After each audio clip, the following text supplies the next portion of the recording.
The biggest leak of government secrets ever began in December of 2012 with a single email delivered to an IP address in Rio de Janeiro. Glenn Greenwald, one of the world's busiest journalists, is sitting in his home in Rio, and he sees an email from someone he doesn't know. It's not a friend, it's not his mum, and it just says, "I've got some stuff you might be interested in."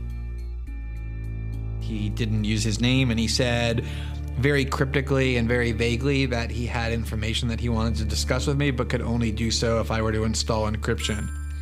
Guardian newspaper columnist and blogger Glenn Greenwald didn't pay much attention to the email. 99% of the time it ends up that they're crazy or delusional, or the story is just not very good. And this guy or girl, we don't know who it is persistent. So a few days later, emails again and says, "Look, Glenn, can you do this thing?" And Glenn still doesn't do it. This attempt, basically, to leak all of these secrets, initially just goes straight into the sand. The source moved on, this time to Berlin. He was soon exchanging emails with American documentary filmmaker Laura Poitras.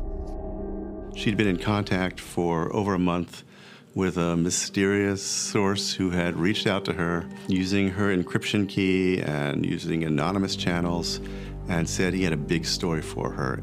A few weeks later in New York, Poitras met National Security investigative reporter Barton Gellman at a Greenwich Village restaurant.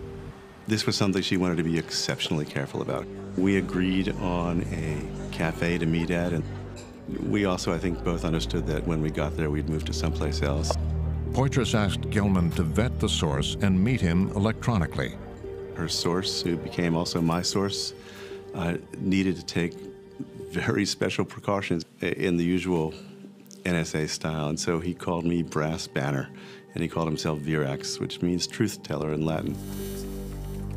Through sophisticated encrypted messages, Verax promised an unprecedented scoop, but it came with a warning. He believed he was risking his freedom and possibly his life, and he warned me as well that if the U.S. intelligence community believed that by getting rid of me, they could prevent this story from happening, he said that my life would be at risk. In late May, Verax surprised Gellman and Poitras. He sent them an invitation. He said, "Your destination is Hong Kong." Poitras wanted to go. Barton Gellman, worried about a secret meeting in a foreign country like China, decided not to. But Poitras knew someone who might join her. That spring, Glenn Greenwald arrived in New York to deliver a speech. And we met that night in my hotel in the lobby, and she showed me these emails that she had been exchanging with this person who was claiming that he was a national security state insider with access to very sensitive information that he believed to be very incriminating, and stated very definitively that he wanted to turn it over to her and to me. Greenwald decided to join Poitras. We all knew that this was incredibly risky and uncertain, but the story had to be reported. In June, Poitras and Greenwald headed to the airport.